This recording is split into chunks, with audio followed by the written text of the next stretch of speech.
I have come to the forests of southwestern Finland, and this is the Hanko Peninsula. The Hanko Peninsula was forcefully rented to the Soviets in 1940 as a result of the Winter War. It is unclear where the border was exactly between the newly rented Soviet military base and the Finnish forces, but nevertheless both sides built their own military structures, defense structures. The Finns built about 40 bunkers and 100 machine gun nests and about 60 kilometers of anti-tank obstacles. So what I'm doing now, I'm looking for the Finnish defense line, the main bunkers, and also the anti-tank obstacles. This should be pretty obvious in this forest. Looks like a line, but it's not on my map, so I don't know, I'm a little bit confused. It can be just beautiful Finnish scenery.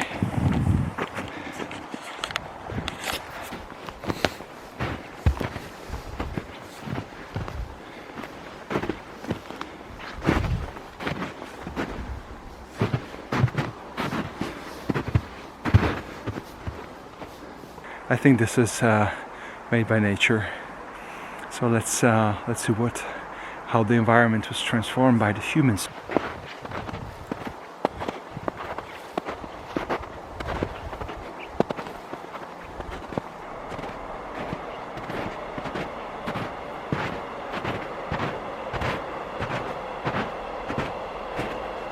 This is it. It's pretty impressive, especially when you take into account that all these changes in the environment, all these large stones, they were transported here in a matter of months.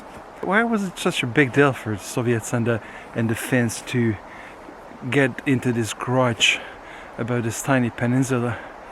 Well, the thing is that there was no problem from a Russian perspective or from the Soviet perspective until Finland was part of the Russian Empire.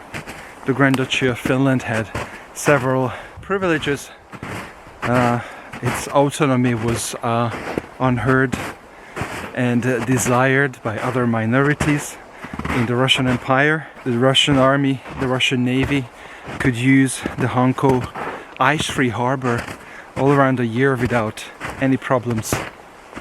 And so the Russian Revolution came in 1917, and Soviet Russia's power was quickly diminishing. Even Lenin was urging the Finns to gain independence and of course establish a Bolshevik state. But the bottom line is, Soviet Union couldn't hold its power in Finland, and Finland became an independent country, independent nation for the first time. And it was the late 1930s when the Soviets became very concerned about safety. What happens if Estonia and Finland are independent? If those two countries are independent, they could control traffic in the Bay of Finland, because the distance between the two shores is sometimes about 60-80 kilometers. In a way, it's a narrow strait.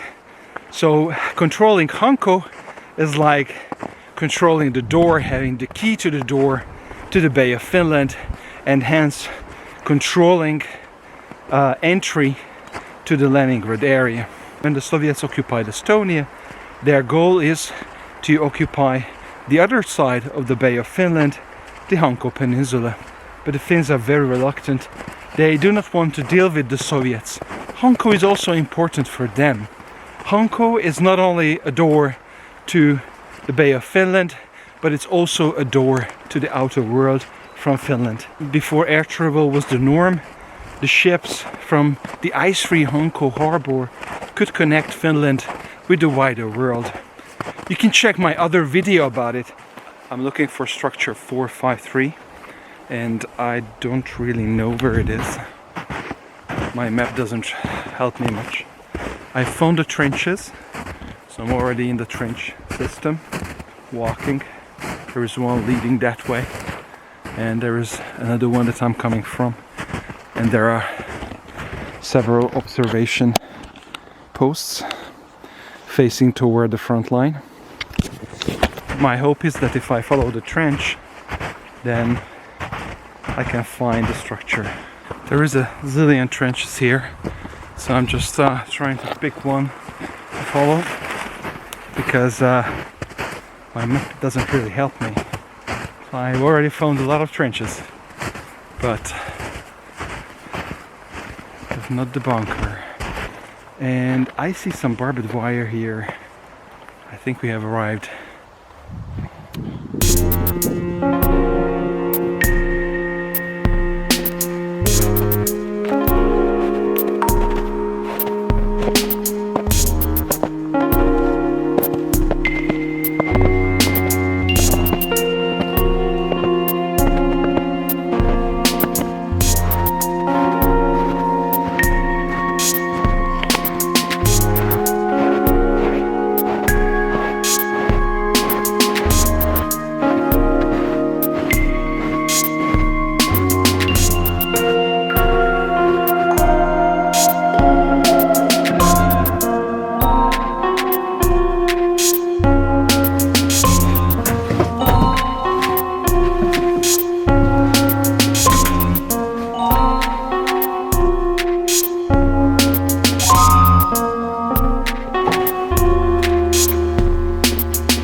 During the cold winters, soldiers have to be kept warm. You see, it's the heart of the heating system in this shelter that goes all the way into every area. Water could be drawn from this well here. If you look inside, you can see the water line is about 5 meters deep. You can see the my light reflected in the water. And these walls are very thick. This one is about 30-40 centimeters. The doors are heavy steel doors, except the one in blue. The toilet door is just a good Finnish wooden door. It's 80 years old and it's keeping up very well, so it's a praise to Finnish craftsmanship. I'm not going to deny that it's a great feeling to be outside. You may wonder, how was daily life for those soldiers living in these very tiny bunkers, especially in cool temperatures when they couldn't really go out. And so we have a valuable source by Adolf Molnar, who was a Vienna-born author, and he volunteered to be part of the Finnish army, and he was stationed in the Hanko Front. And he writes about this wait for the attack and wait for armed resistance. Our battalion stayed about 5 months in the Hanko Front. Often people are smiling when they hear about the Hanko Front. Once I heard that it's more like Hanko Sanatorium. Whether it's Hanko Sanatorium or not, it depends on who looks at it. There was a war fought in Hanko, and it was a war of nerves. In Hanko, you would wait, and wait. What was supposed to come? Encirclement, starvation, or surrender? No one knew. Everyone waited.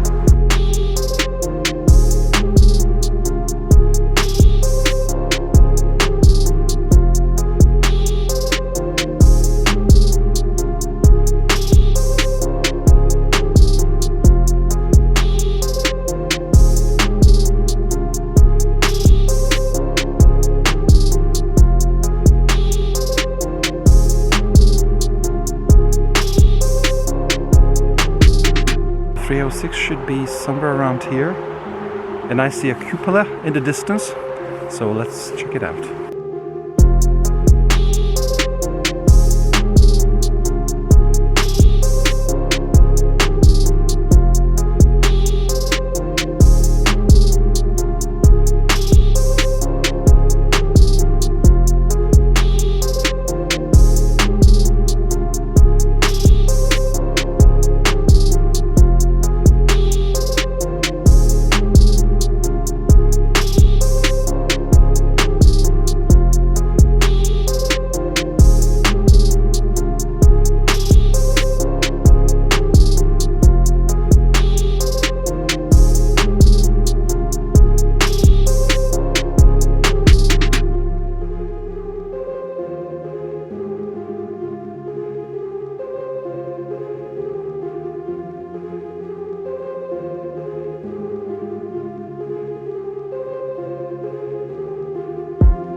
If you like to have your lunch in a World War II bunker, then structure 306 is definitely your spot.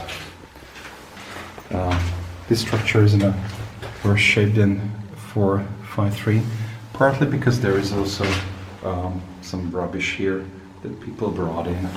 Someone thought it would be funny to dispose some trash, but in general it is in a better condition than probably anything would be in some other countries. On this ladder you can climb up all the way to the cupola.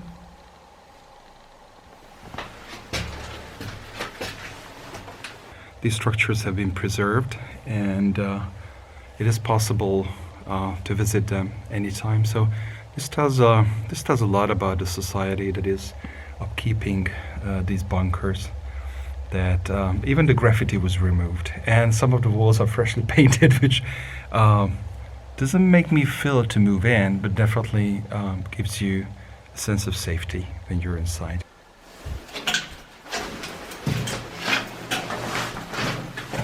The Winter War story is a very puzzling story for most Finns. As a result of the Winter War and the lost territories in the east, over 400,000 Finns from Karjala were evacuated. It was a huge national tragedy.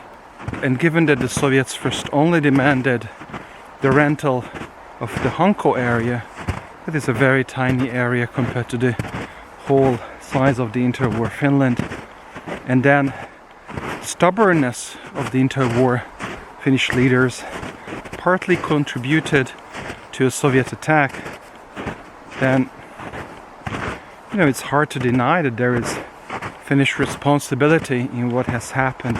The political elite learned their lessons, and they have created a much more collaborative attitude towards the Soviet Union, especially the relationship between Khrushchev and Kekkonen, the long-time president of Finland, was very friendly.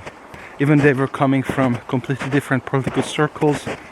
When Khrushchev visited Finland, he was a guest in Kekkonen's sauna, and they had as the legends say, a very good time. They bonded. They developed some kind of a friendship.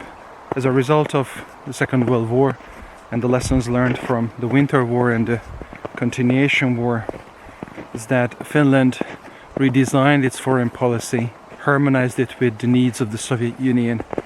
I also have a number of other videos on this channel that are dealing with the Soviet past. Please feel free to check out them. And also remember to sign up for this channel.